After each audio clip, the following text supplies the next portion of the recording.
down the hammer and pick up the pencil. You're about to listen to the Savvy Radio Show. Learn from real-life real estate investors, experience revealed with the Savvy Landlord as your host. Ladies and gentlemen, friends, boys, and a few girls out there. I know there's one or two. Maybe it's my children. But anyway, I am so glad that you tuned into the radio show. The Savvy Radio Show has changed dramatically because I'm changing, and you should be changing every day of your life. You should be getting better every day. And today, we may talk about real estate. This was actually started as a real estate podcast of sorts, and then it's turned into personal development at times, and then sometimes it turns into entrepreneur. And I just want to get into it right now that I am an entrepreneur. I love entrepreneurs. I love hearing about entrepreneurs. I love the struggle, the fight, and the rewards, and just the can-do attitude. Well, today I'm just blessed to have Jimmy Ogle back on the radio show. As a friend, and just to see him grow tremendously. I'm on the sidelines and I see Jimmy just explode, hiring people, having an office, growing another entrepreneur endeavor, a school, which was always on my goals board, and I never knew what it looked like. And you started a school, which is just gnarly in itself, just because the system is broken. We could spend 5 hours just on the school. We'll definitely touch base on the school. I think it's incredible. And then you just killing it back in real estate, from buying a franchise, getting rid of a franchise, but we'll get all into that. So if you don't know Jimmy Ogle, I definitely recommend go back. He has 3 episodes, episode 71, episode 79, and then episode 521, where we get real juicy about life and about moving around the country, which again is another, just in itself, a very daunting, draining, powerful financial burden just to move and across country. I can't imagine. And that's where we're starting back today.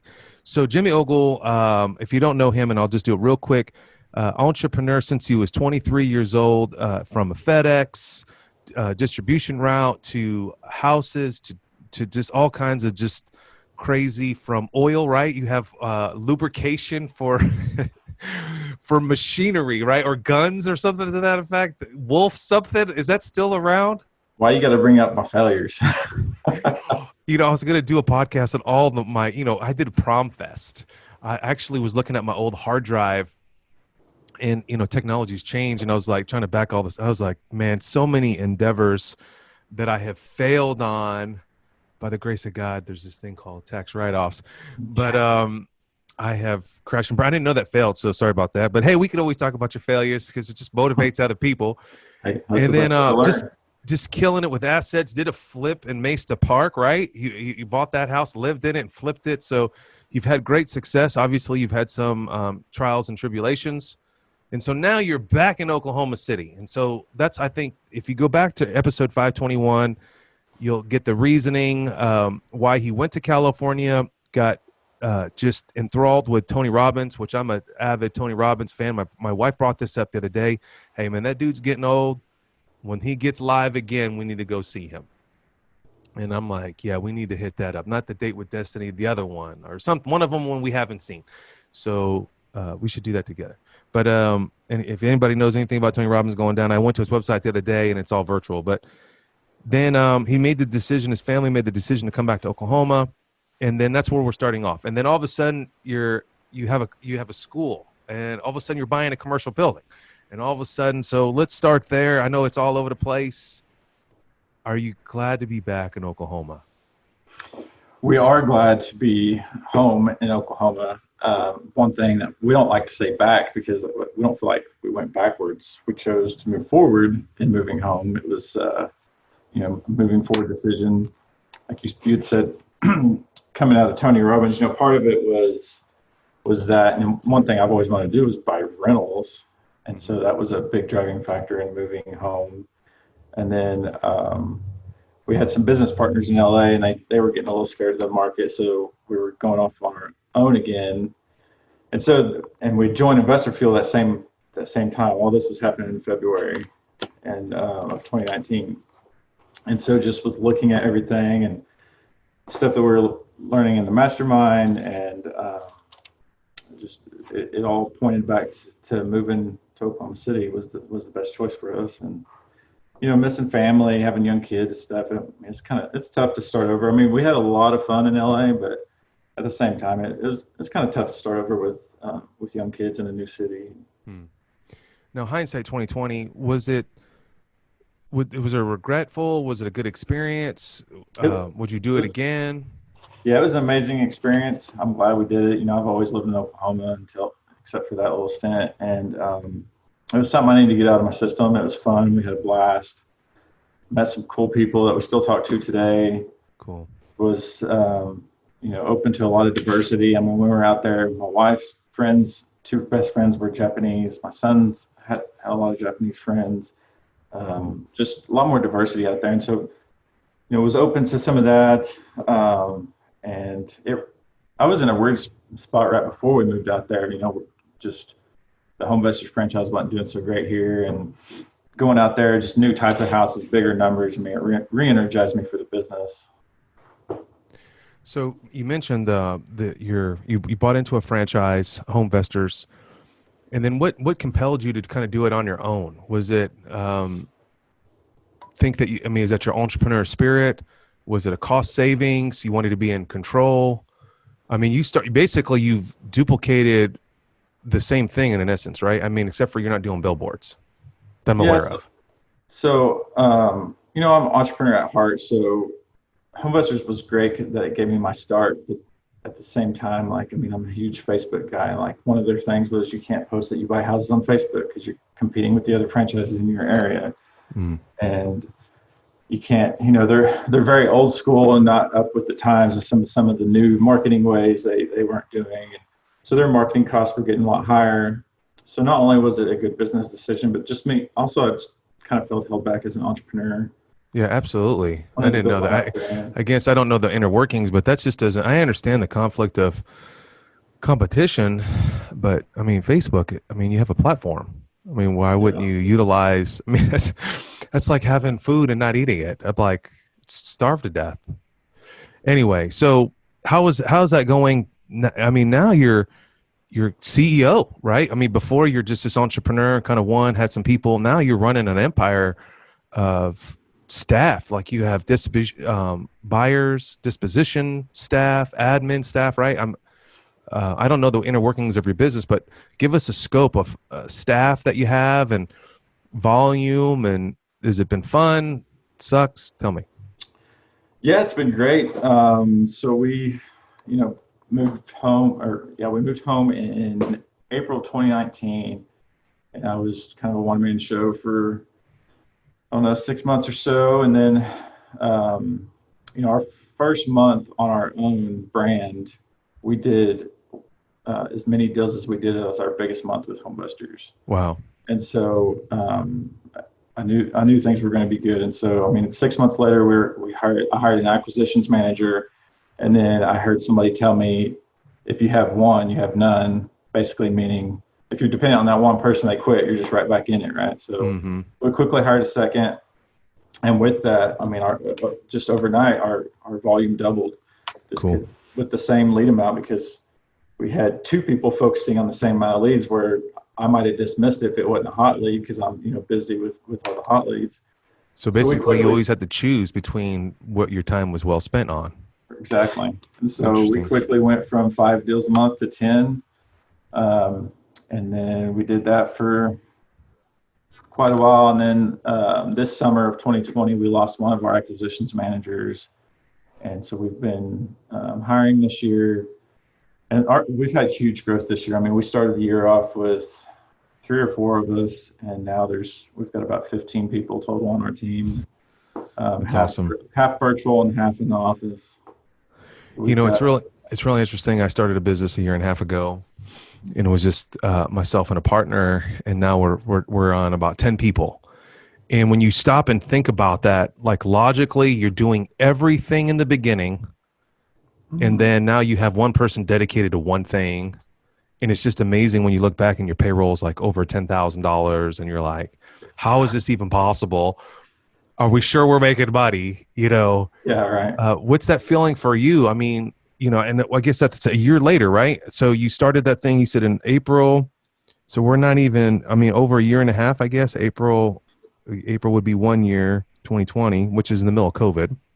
Yeah, it's the same business. But, We just changed branding, right? We got out of the franchise, but it's the same type of business. So nothing really changed other than our marketing was working better, That's awesome. And so we were able to finally build and have a base to build on.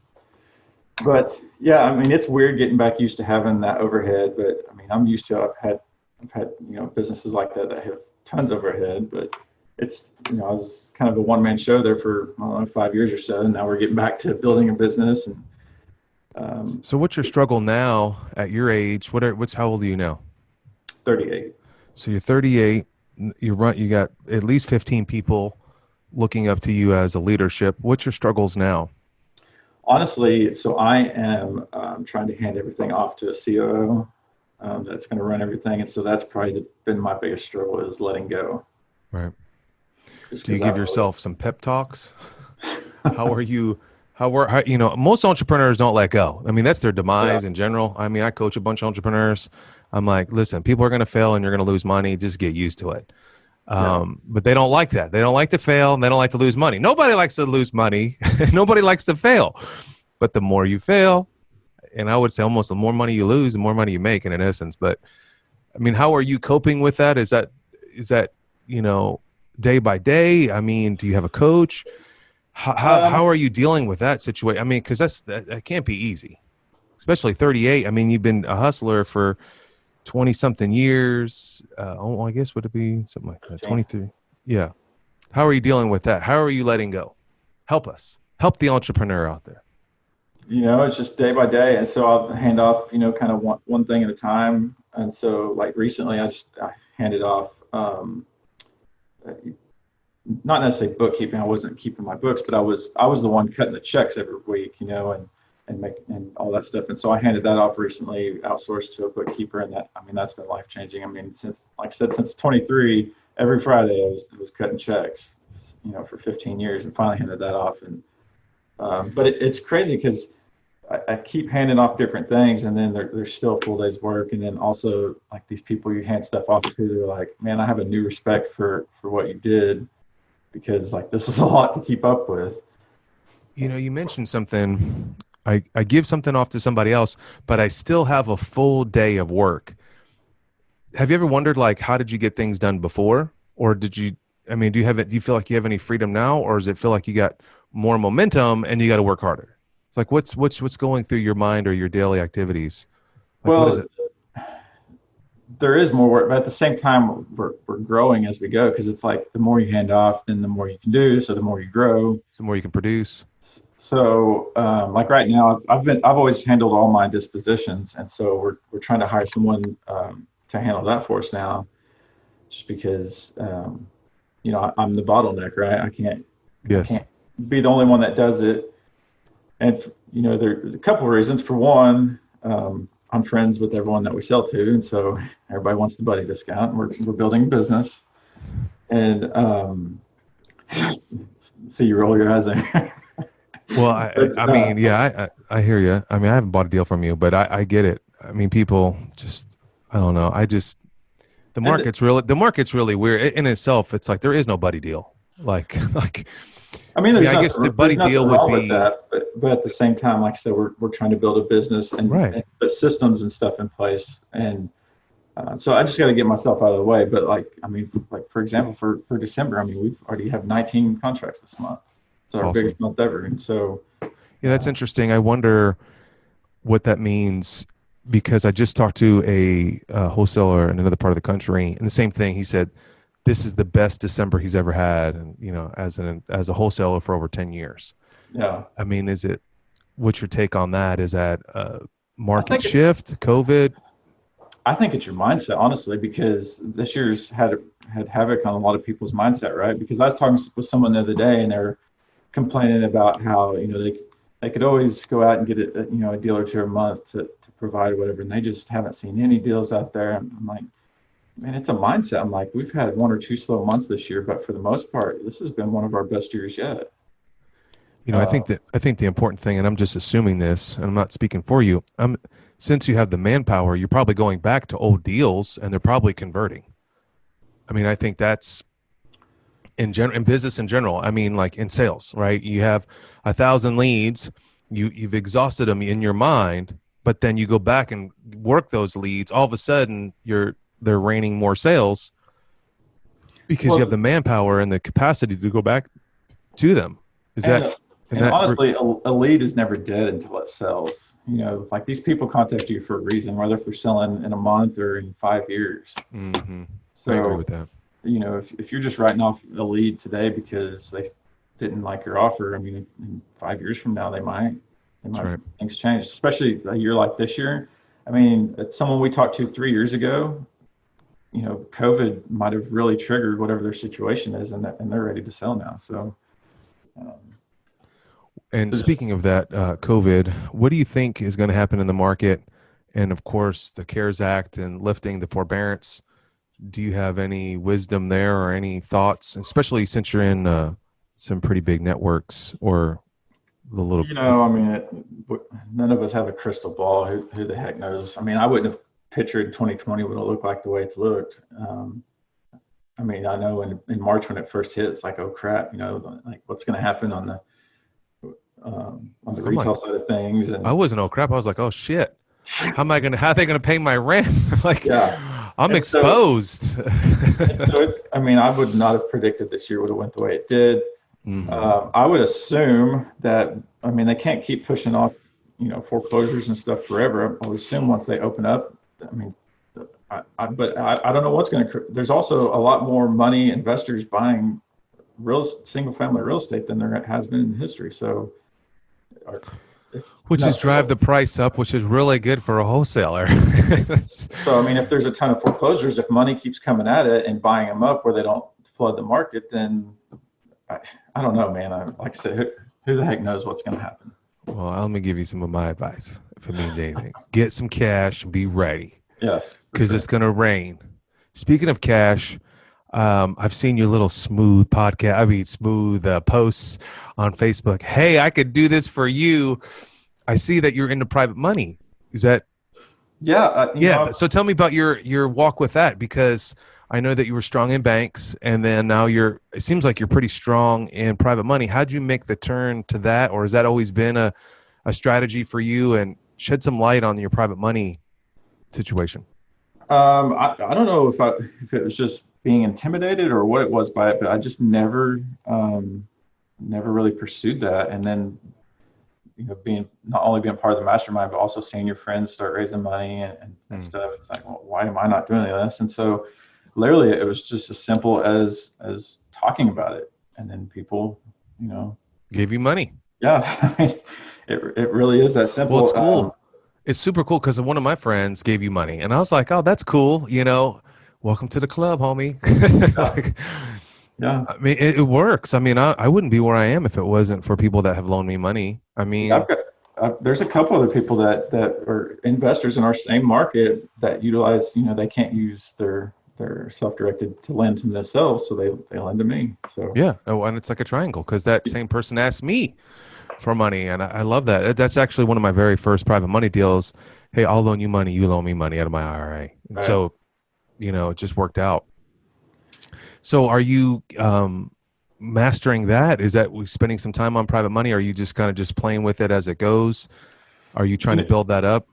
I am trying to build it up going forward. Haven't had a whole lot of time to put towards it, but that's kind of on the project list, as I'm able to get myself out of here a little bit. But yeah, that's, banks, which we're in an awesome community for lending. I mean, you got some great banks around here that lend, and talking to others across the nation. I mean, others aren't as fortunate as we are in Oklahoma City to have. I've always wondered that myself. Yeah, I mean, it's community bank for sure, and I don't know if it's just Oklahoma City. I mean, I've seen friends in Texas and actually in Tennessee that have the similar aspect, but a little bit different terms. And in New Mexico too. It's just not easy. It's just not as easy. It seems to be easier here. I was trying to figure out the other day how many banks are very real estate friendly in Oklahoma City, and I think I was like up to 15 banks. Oh yeah, I'm still discovering them today. Like, I mean, Yeah, someone told me a new bank the other day. I was like, who, what, where, what's their number? I'm like, yeah. let me put that on my private money list, because I have a private money list. I just go down the line. I need to raise 500. Oh, let me call that guy. Yeah. Let me call that bank. And I'm trying to dip into mobile homes right now for fun. And some banks don't loan on mobile homes. Some banks do loan on mobile homes. Mm-hmm. The market is extremely weird. People are oversaturated in apartments. Now they're in mobile homes. Mobile homes are too high. I mean, it's an interesting cycle here. Yeah. You think everything's too high though? Yeah. It's got a cash flow. I mean, you guys over there in the, I don't know. I don't know about you as an investor, but in my world, I factor in failure rate. So in my, basically you could call it the COVID factor. I factor in 20% failure rate. I just operate like that. And I know other investors that do. It doesn't mean it's right or wrong. And I'm probably missing out deals. Now, over time, I have been paying a little bit more than normal. I got a deal the other day and I was like, 85 in Bethany, it's like, and I looked it up on the county assessor and it said 89. I'm like, okay, well, the county assessor's a little low. Maybe this is worth 100. Maybe I can get it for 75. But I've changed dramatically in my world, mainly more towards finance and entrepreneur. I mean, I love real estate. I think it's very powerful. I just don't think for me in this climate, it's just outrageously, like, it's just crazy. I mean, I sold a deal the other day, remodeled the whole thing, closed it, made a bunch of money, and the girl ripped the floor out the next day. And I know that I pay about $10, $12 for brand new wood floor, tacked in and resanded. I mean, I know she's paying $25 a square foot. I mean, it's just, people just have money right now, and I don't understand. But I'm just thankful. Here's the thing: I'm just thankful that I have assets, and that's, and I don't see it slowing down, and so I think you need to be prepared for that in general. And that moves me on to this one, moving into other businesses. And I'm trying to diversify. Yes, in real estate is a great, from commercial to multifamily to, loaning money. I think those are all good diversified. But I've, ventured off into entrepreneur endeavors for just cash flow purposes. And I've noticed you personally have opened a school. So tell us about the school and what's your agenda there. I mean, I know that you have an entrepreneur bone, but there's probably something driving you more than just economics. And I know it can't be easy starting a school. The startup costs are, it's a hurdle of a lifetime, but tell us about what's going on there and why'd you do this school and the name of it's like, tell us all about it. Yeah, so the name is Wildflower and Acton Academy. So we're Acton Academies, there's, I don't even know exactly how many, but over 200 worldwide. Started over 10 years ago in Austin. But it's just, it's a lot different than normal school. It's not sit down, be quiet, I'm going to teach to you. It's the kids are basically running the school. It's learner driven.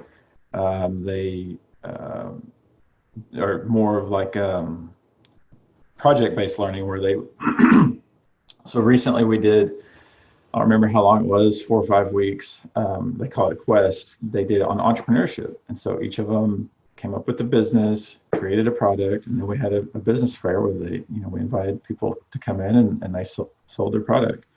And each of the kids, probably made over $100. It was awesome to see. Cool. But just, learning like that. And now my daughter, she's always running around talking about businesses she's going to start, which obviously I love. But yes, even if they don't go off into entrepreneurship, just they know that exists. Because growing up, other than my parents being business owners, like you just don't get taught anything like that in school. It bums me out. It's always been a burden in my world. So I'm excited that you did start a school. And What I was your mean, defining moment? Like what made you decide it and when and why during, and you started it during this 2020 or is it started in the 2019? ideas the idea was sparked last summer. So when we moved home from LA, we were like, we're going to go back to homeschool because we just didn't care for Oklahoma City schools. So we went back to homeschooling, and one day I came home, and my wife is struggling with like figuring out curriculum and stuff. And so a buddy of mine in Waco had started one of these acting academies, and so I just see what they're doing on social media and stuff. So I come home one day and she's struggling, and I jokingly say we should open one of these schools. And so she starts digging into it and is like, "This is pretty cool. Look at this." And at first I was like, "That's kind of weird." But then the further we dove into it, it's really cool. It builds leadership in your kids. It builds. They're respect, hard work. I mean, Brooke, my wife, is so much better at explaining it, but It's cool. it's been really cool to see. I mean, we went to Austin for the training, and I was sold. We went in, and they do these exhibitions at the end of the 6-week quest or whatever it is. They do an exhibition where all the parents, grandparents come in and see what they've learned during that time. So they were doing this exhibition, and there's this 10-year-old kid standing at the front of the room, doing opening remarks, and the PA system's not working. This kid doesn't miss a beat. I mean, he's talking loud enough for everybody to hear. It doesn't affect his speech one bit. And the other kids are over there trying to figure it out. An adult's not stepping in. The other kids are trying to fix the speaker system. And he's just going, like I said, talking loud enough for everybody to hear. And I'm just thinking, if that were me or another adult, how frazzle you'd be, and your speech would be all messed up. And this kid didn't miss a beat. And so it just had me thinking, would my kids be able to do that? Mm. And so that really sparked it for me. And from that day forward, I mean, it's been awesome, but it's been a journey for sure. Yeah, I mean, I can't imagine it wasn't easy to get people to give you their children. I mean, I can't imagine that aspect, like recruiting. I mean, and it's a cost, right? I mean, it's not so. It takes a quality parent that has economics that can send them to a kind of a private school, right? I mean, it's basically what it is. Yeah, it's a private school. So recruiting this year, just along because it's 2020, has been, we had all these events and stuff planned throughout the summer that we were going to do for recruiting and couldn't do any of them, right? Mm. So it was literally Zoom calls on our couch. Can't even meet people in person. So it was an interesting year to start a business, especially that type of business. But we had a goal of starting with I think 28 was our goal, 28 students, and we ended up at we're at 11. But honestly, it's been a blessing in disguise because it's different. It takes a little time for everybody to get used to it. So now we'll have a good base of kids that really get the concept and understand it. And so going into next year when new kids come in, it won't be as much of a struggle. So it's been a blessing in disguise that we started smaller. That's awesome. And then what's the grades? Does it go all the way through high school? Yeah, so we'll grow with our oldest kids. And so we actually don't really have grades. They are multi-age studios. So ages 4 through 6 are in a Spark studio. And that's a little more of Montessori type learning because not all of them are avid readers yet. And then ages 7 through 11 are in Discovery Studio altogether. And so they're, a lot more self-paced and on their own. And there's, a lot of reading and stuff that goes into it. That's kind of why it's separating it like that. But, if you think about the workplace, you don't only go to work with other 40-year-olds. Sure.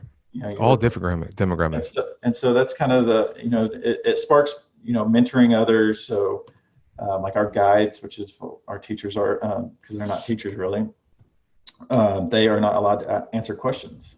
So if the kid has a question, kind of just redirect it with a question or they'll go ask, a fellow learner or something like that. So it builds in that fellow mentorship of each other. But yeah, so our oldest right now is like 10 years old. And so we'll grow with them through and end up having middle school, high school. And then, Cool. So we'll see them all the way through. And then I guess, do you have to pass tests and stuff, like state mandated tests? Is that the same scenario? How does that work for to be compliant, I guess? Yeah, they'll still do the state test, but we try to take the stress out of it. So, it's like, grab your favorite snack, go grab a bean bag and take a test. Like there's no month leading up to it. They're freaking out about a test. Like literally it's come in one day, like, hey, we're going to do a test today. And just, grab a snack, go sit on a bean bag and take this test. So that way, because in my opinion, the schools are just putting undue stress on these kids. Right. And plus, what is a test really showing if you're preparing for it for a month? Like you're cramming, you're not going to learn any of that if you're cramming. So surprise them with the test and see what. Well, you don't retain it. Yeah. You won't retain it. All right. So what's the vision there? I guess 28 is the goal. That's great. So you're halfway there almost. And then just continue to be better as a school. Do you have a vision of it bigger or do you guys just like the size that it is? What's the vision there? Yeah, it'll grow. So 28 was our goal that first year to start it, which didn't happen. That's okay. But once it's all the way through high school, our campus would probably be somewhere around 100 students. Cool. So you need a bigger facility, I'm assuming, one day. Well, we bought a building, my first commercial building we bought for the school. Congratulations. And at the moment, just because this is a bigger building than the school needed, at the moment, my office is in part of it. But the next door neighbor, when I ran into her, when I met her, she was talking about how COVID had kind of hit their business and slowed them down and that she might retire the next year. I was like, well, if you decide to sell your building, let me know. And then 2 months later, she's calling, I'm ready to sell. So you got two buildings. So now we're buying the building next door. And so my office is going to move over there. And so we'll have, for growth, we have the two buildings right next door to each other. So that's awesome. Both of them will end up being a school at some point. That's kind of a Jesus thing in its roundabout way. Yeah. I don't know. That's kind of freaky in my mind. It reminds me of a deal I just did. Well, I don't know if I ever told you the story about the school and how we got the money to do it. So I had an LA deal up in call, right around my birthday in 2019. Yeah. I had bought a previous house from this guy. And he called and he's like, I'm ready to sell this next one. And he threw out a price. And I was like, great, I'll be there tomorrow, sign a contract. So literally hung up, booked a flight to LA and flew to LA that night. Went and signed a contract with this guy.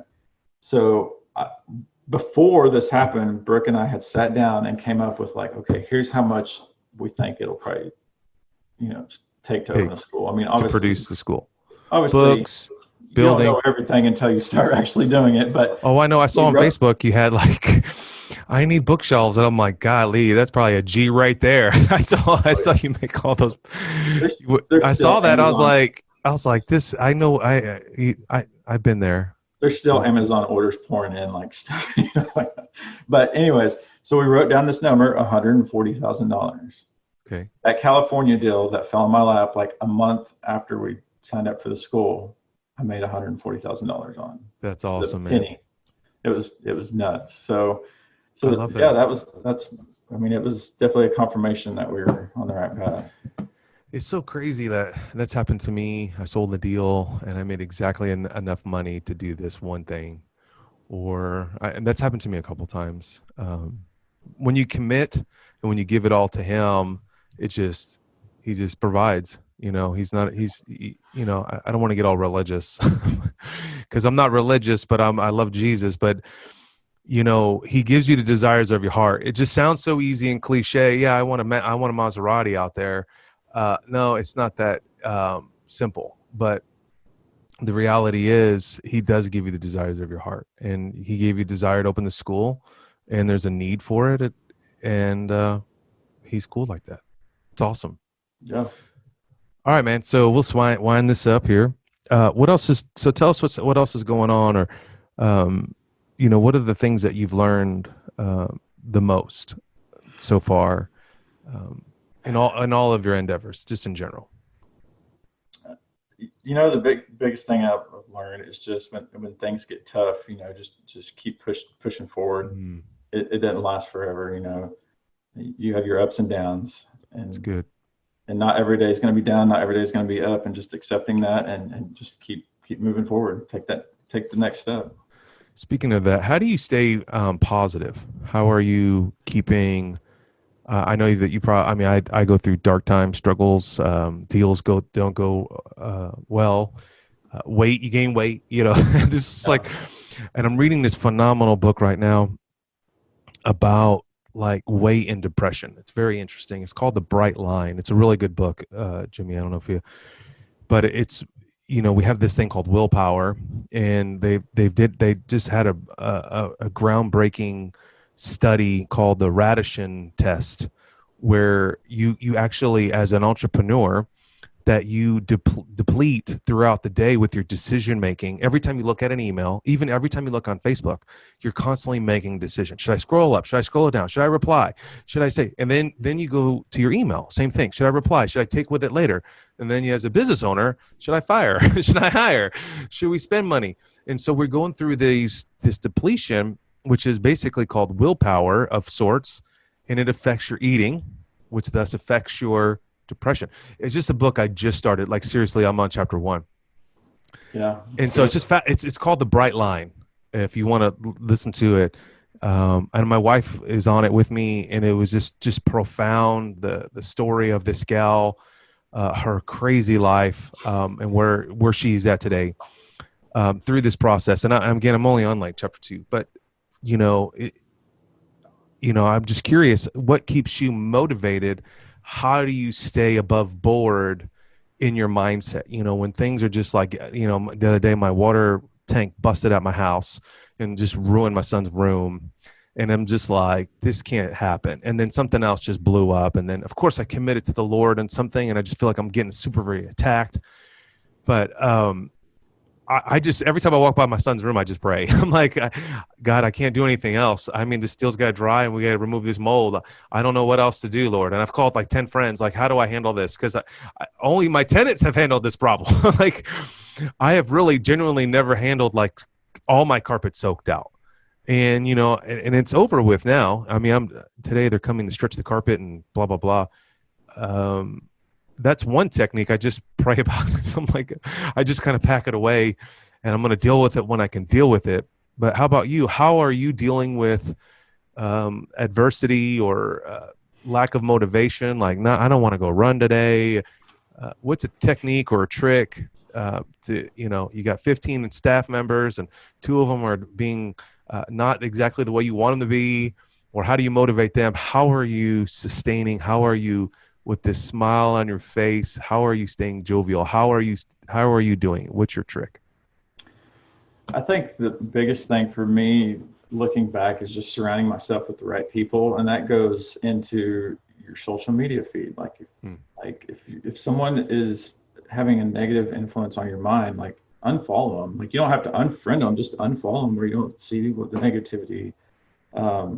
But then, like I joined Investor Fuel. So every quarter I go get around all these guys that, are doing big things. And so it motivates me. That's good. And then, even locally, just calling up, if you get, down or whatever, calling up a friend or whoever it is, rather than, just keeping it in and letting it, build. Like, call someone who's going to either motivate you or call you out, and also being that to others too.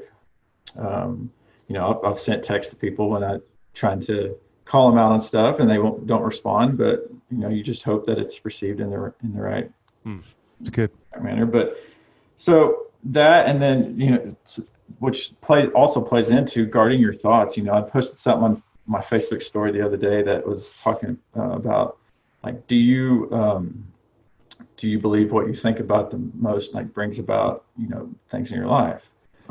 And so if you notice, like, bad things seem to all happen together. Like it's always like, why one thing after another? It's Mm-hmm. because the mindset you're probably letting yourself get into. And It's it's the true. same thing with positive things. Like lots of good things will happen over and over, because I'm telling you, all this stuff ties back to your mindset. So the biggest thing that I try to do is just guard my mindset, and whether that's reading books or um, I post motivational quotes all the time. A lot of the time I'm just talking to myself, right? Posting Yeah. stuff that If I you need to follow me, hear. And that's so me right there. I mean, I'm reading.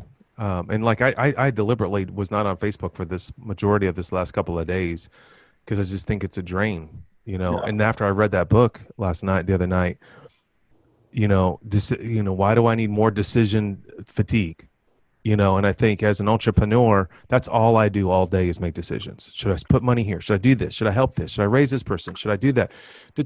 I'm constantly making decisions. And that's where it leads into your food. I don't want to make a decision about food. Let's just order a pizza. I don't want, I don't want to think about it. And that's decision fatigued. And man, if I, as an entrepreneur who's always looking for the best way to be optimal, then being on Facebook is not being optimal for me because it's more decision making. yeah, And back to the friend thing, I don't unfollow them, I unfriend them. So just FYI,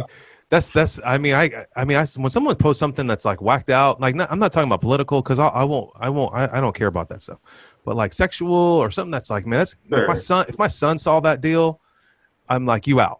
Like F you out. I'm like, no offense, I'm just like, I can't have that. And there was something that someone posted that was so sexual that it affected me for a week.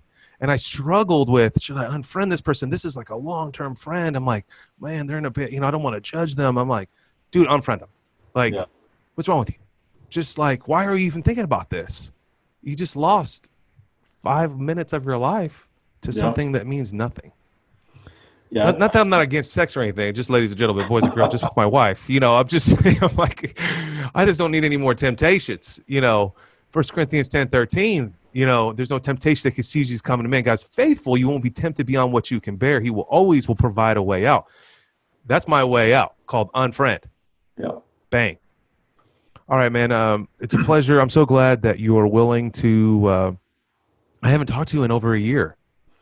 Like seriously, like when I looked it up, I'm like February 9th, 2009. I'm like, wow, that's crazy. I haven't even saw you in over a year. Well, it's been a weird year. Yeah, it's I been haven't seen crazy. very many people. And I'm Like just our small circle, we kind of see, but like there's a yeah. lot of people. And with Facebook, it kind of goes unnoticed, right? Because you see them without seeing them, and so Yeah, I mean, I don't even touch on the phone. I mean, logistically, I mean, there's a couple of text messages maybe, but like reality, it's like it's really cool to just see that what God's doing in your life, man. Super stoked for you, excited for you. I'm glad that you made it through this year with the school. When I saw that going down, I was like, man, this is going to be a battle because it's like it's not of this world. It's not who starts a school, right? Like who does that? Like that is not easy. And on top of running a business and on top of and having several children, and man, I just admire you as a person, and you're going to do great things. I already know it. You already are. You're making an impact on so many people. You're providing for 15 people or 14 people. It's kind of cool. I had to remind myself that the other day of real entrepreneurism. Where you're hearing all this stuff about stimulus checks and 900 billion. I'm like, who's going to pay for this stuff? Like, how is this going to happen? But then I realized, how fortunate I am that I have staff and that I can provide for them. I mean, it's a very humbling position to be in, and I know that you take that very seriously, and I'm honored to know you. And man, if you ever need anything, homeboy, I don't know what I can do for you, but just encourage you. appreciate it. All right. Anybody, how they can get a hold of you? You've inspired somebody. Do you have an email that you can roll out that we won't spam? Yeah, Jimmy@ogle5.com, and 5 is spelled out. OGLEFIVE.com. Jimmy, JIMMY @Ogle5. All right, my brother. It's been a pleasure. I'll post this as soon as possible, and we'll meet again in another year. Yeah, right. Take care. Hopefully not that long. Right on. Thanks for listening to the Savvy Radio Show. Glide online and listen to our other motivating episodes at savvyradioshow.com. Connect on Twitter at LandlordBook and always be buying assets.